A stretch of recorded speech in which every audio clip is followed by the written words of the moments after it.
This is the Daily Blast from the New Republic, produced and presented by the DSR Network. I'm your host, Greg Sargent.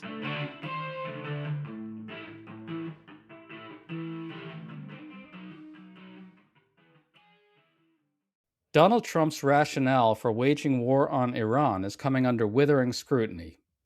A new report in the New York Times shows that his deliberations were even more chaotic and unserious than we knew.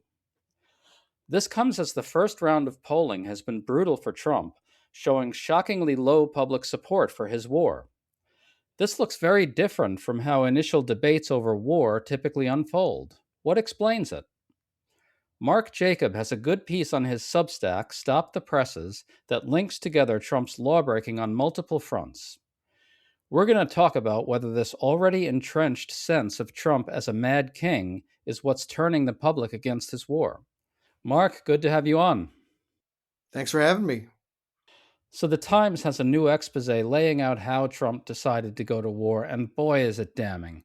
It shows that Trump lurched between saying he wants to reach a deal with Iran on nuclear weapons on one side and then saying he wants to overthrow its regime on the other. It all shows his case for war rested on lies about Iran as an imminent threat, and Trump publicly misrepresented what his own top general told him. Joint Chiefs Chairman Dan Kane told Trump that a war risked significant American casualties, but Trump said Kane believed war with Iran would be, quote unquote, easily won. Mark, what do you make of all that? I think what we're seeing is 11-year-olds with the most powerful military in the entire world, which is a pretty scary thing to see in action. And it also doesn't it really look from the New York Times reporting, at least, that Netanyahu just bulldozed Trump into this, that he said, well, we're going and you're going to get blamed for it anyway. So come with us and do it together, which is, I mean, that's not no way for the supposedly most powerful country in the world to behave and on the international stage.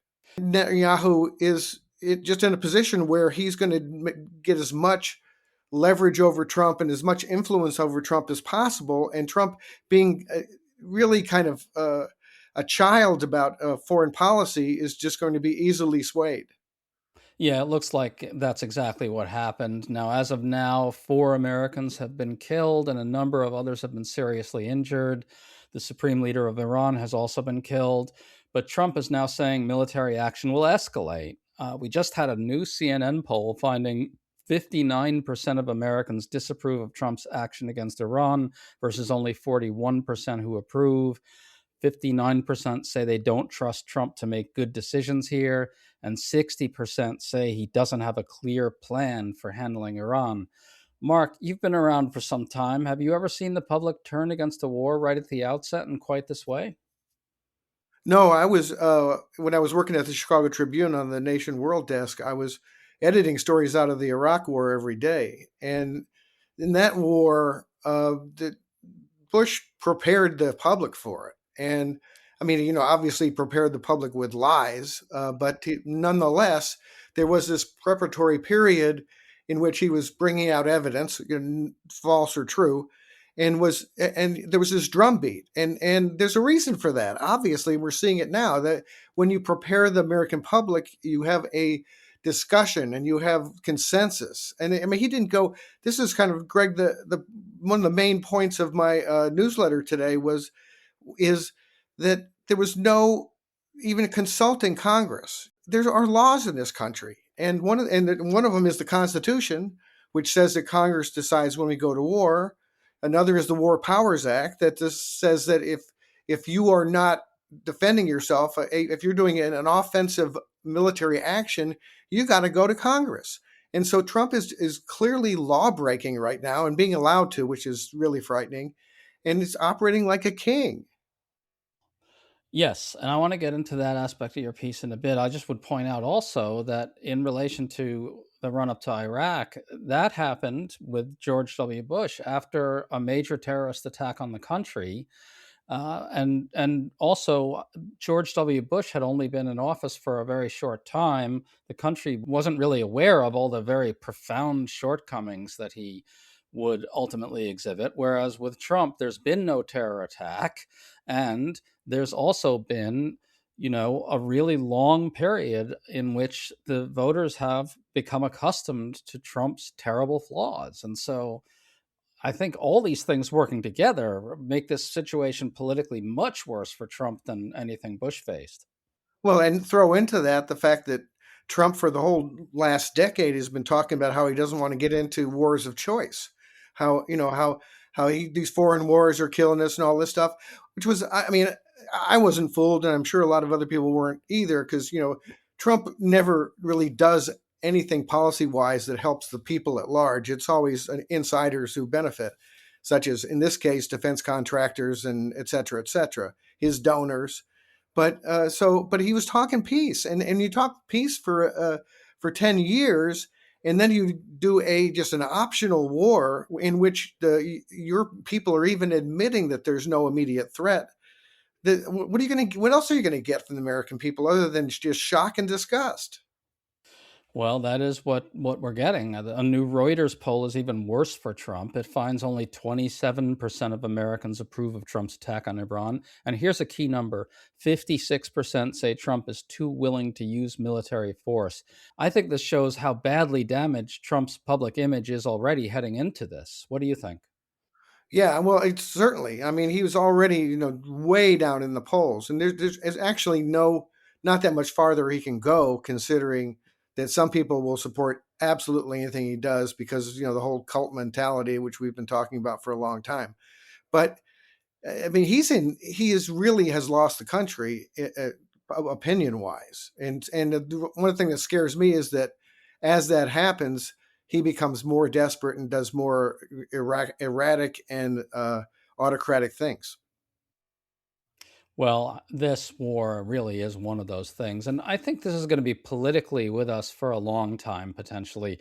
The Times piece has more revelations that will continue giving. For instance, in a recent meeting with congressional leaders, Secretary of State Marco Rubio made no mention of Trump's plans to pursue regime change.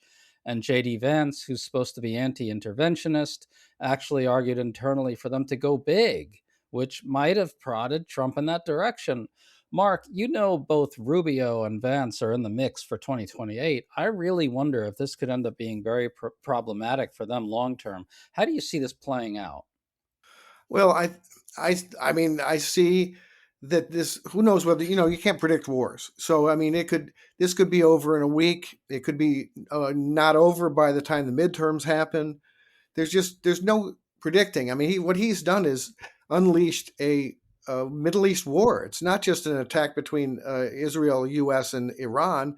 All these other countries are involved now, and Lebanon is in it. And so he has sparked a wide war in the Middle East, and you don't put the genie back in the bottle that fast. So I think it's going to be very damaging. I think it hurts Rubio and Vance. I hope it hurts Rubio and Vance because they deserve to be hurt for having recklessly advised the president. And I think you may find some Republicans start saying, "Well, this is not a good idea." And I mean, they'll do it after the primaries. Greg. I mean, that's the really sad thing is how cynical the Republican Party is at this point in time, to where they won't move away from Trump until he has no chance to primary them. And then as soon as the primaries are over, they'll probably move really strong to the center. I don't think they'll be very credible doing it, but they will attempt to. To stay up to date on all the news that you need to know, there's no better place than right here on the DSR Network. And there's no better way to enjoy the DSR Network than by becoming a member. Members enjoy an ad-free listening experience, access to our Discord community, exclusive content, early episode access, and more. Use code DSR26 for a 25% off discount on sign up at thedsrnetwork.com. That's code DSR26 at thedsrnetwork.com/buy. Thank you and enjoy the show.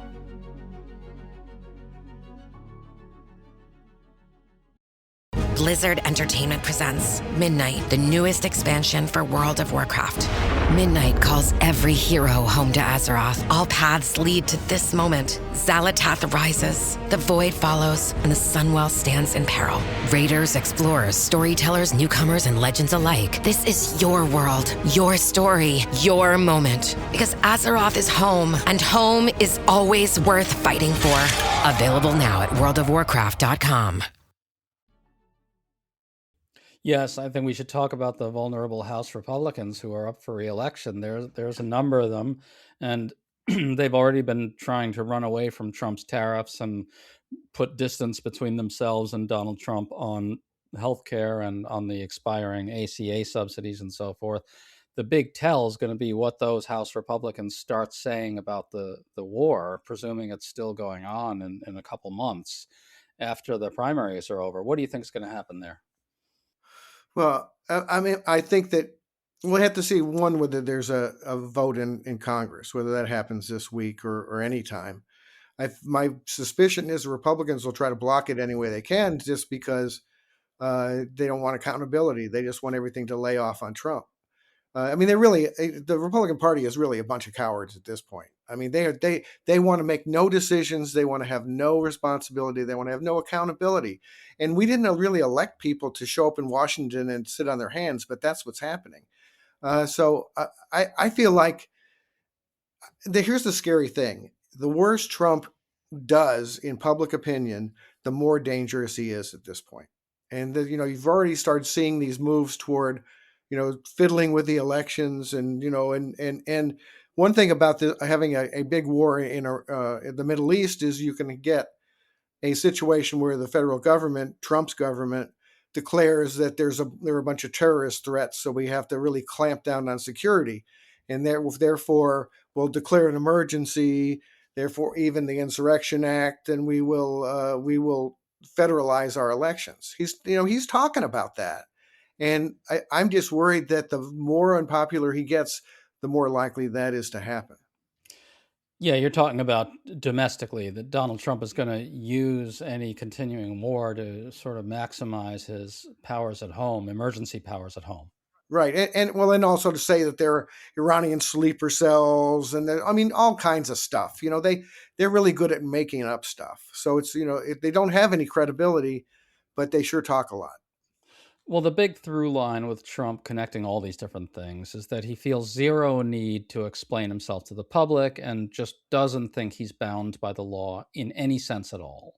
This connects with what we're seeing in Minneapolis, where his militias are murdering U.S. citizens with no accountability. And, he's killing supposed drug runners who are civilians in the Caribbean, and much, much more. He's just bombing them. And there again, it's completely illegal. He didn't go to Congress for any kind of justification for that or approval of that.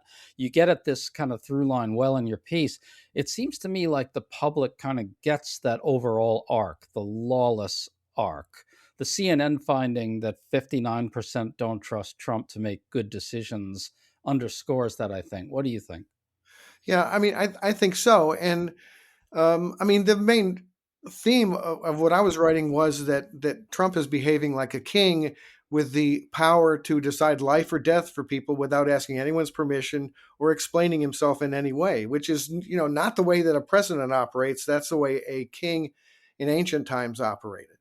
And the kind of the sad thing is that all of his abuses aren't equally felt by the public. I think that at this point in time, the war in Iran is still pretty distant to people.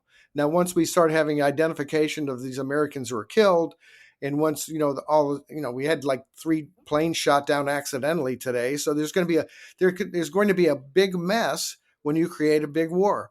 So that'll be more of attention for the American people. But I feel like, as far as killing the alleged drug traffickers in the Pacific and the Caribbean, he didn't present any evidence of that. Who knows whether those people are fishermen? He keeps on making jokes about them being fishermen, which is crazy. And even if they were drug traffickers, that's not a capital crime. Present evidence, arrest people, take them and put them in jail if they're guilty. But this idea that the president of the United States can just decide we're going to whack those people that's not the way this country operates. But Greg, my main point here is that what's happening with the war of choice that Trump has done in Iran and what he's done with murdering people in boats in around Venezuela doesn't have as much impact in American public opinion as what ICE and Border Patrol have been doing in this country, because that's right at home. I mean, nobody thinks that the people of Minneapolis deserve this. And here we see every day, if you're paying any attention, you're seeing that they're creating a system of concentration camps around the country. So in that, what are you going to do with those after you've deported all the immigrants? So, what are you're going to have all that empty space? What are you going to do with it? So I think that people are really scared about having an autocratic leader who has no regard for human life and is just plain, abusive, illegal, corrupt, and just kind of has no ability to show any empathy toward people. You saw that when he was today. He was talking about the drapes and the ballroom when he should have been talking about American deaths and deaths of other people. So this guy he's a disaster, but he's a disaster with a whole lot of power right now. And I think that the American people are starting to wake up to that. I hope they are. Well, just to circle back to where we started, if you compare this situation with the run up to the Iraq War and the early days of the Iraq War, there's a basic difference here as well, which is not only is there no actual crisis in this particular case, like there's no rationale whatsoever, but voters, to go back to your point about the illegal killings in the Caribbean mattering less to voters than maybe the assassinations or executions of American citizens in Minneapolis do, the American people have had many, many months of getting bombarded by this imagery of outright lawlessness, outright, lawless violence, extra legal violence being inflicted on Americans. They've been exposed to that fairly relentlessly. And I really think that seems to be conditioning them to see what's going on abroad as something more alarming and more lawless than they otherwise might. Is that too optimistic? No, I think you're right. And another point related to that is that Homeland Security systematically lied about almost every clash it had with protesters or observers or with immigrants. I mean, I'm here in Chicago, and we had the same thing before Minneapolis did, where people were getting shot and by ICE, and they immediately lied about everything. The federal judge here in Chicago called them out for their lies. So it's not like my opinion. They were lying. And now here we are in a time of war when there's a lot of uncertainty, and when, your sons and daughters may be killed, for serving their country. People want the truth from their government, and they know they're not going to get it from this bunch. And so I think that the credibility that they have wasted in Minneapolis and Chicago and Los Angeles and Portland and everywhere else is coming home to roost here. Yes, I think that's exactly right. And I think it's an important point. In the run up to Iraq, I think, and in the early days of Iraq, people were shocked at the official lying that was going on, especially when it emerged that there were no WMDs in Iraq. In this case, the public has seen years and years of official lying from this bunch, and a level of lying that is unprecedented in a public official in the United States in modern times. And so it looks to me like there's going to be a much harsher public judgment on this stuff up front. Where do you see it unfolding in the end? Well, one other point on that is that it's not just that American people feel like they're getting lied to. Which they did after the Iraq War, the invasion of Iraq, but they think that the Trump administration doesn't know what it's doing. They haven't even come up with a good lie. This whole, we want regime change. No, we don't want regime change. We want the people. People maybe want them to rise up, maybe not, or we want to knock down their defenses. This thing about them, they kind of admitting that Iran does not have, that they don't have, nuclear weapons. But they're saying now that they have, well, they're building up their defenses so that we can't attack their nuclear weapons if they ever build them. Well, what that means is that they're not allowed to have a defense. That means that in no way are even defensive military by Iran is unacceptable. In other words, unless they surrender the whole country to the United States, it's not acceptable. So nobody thinks that makes any sense. And so what we've got here is a giant war developing, and we have an even worse explanation for it than we had in 2003. It sure looks that way, and I'm really heartened to see that the public is turning against this right at the outset, and boy, do I hope it holds. Mark Jacob, awesome to talk to you, folks. Check out Mark's Substack. It's called Stop the Presses. Great to have you on, man. Thanks for having me on.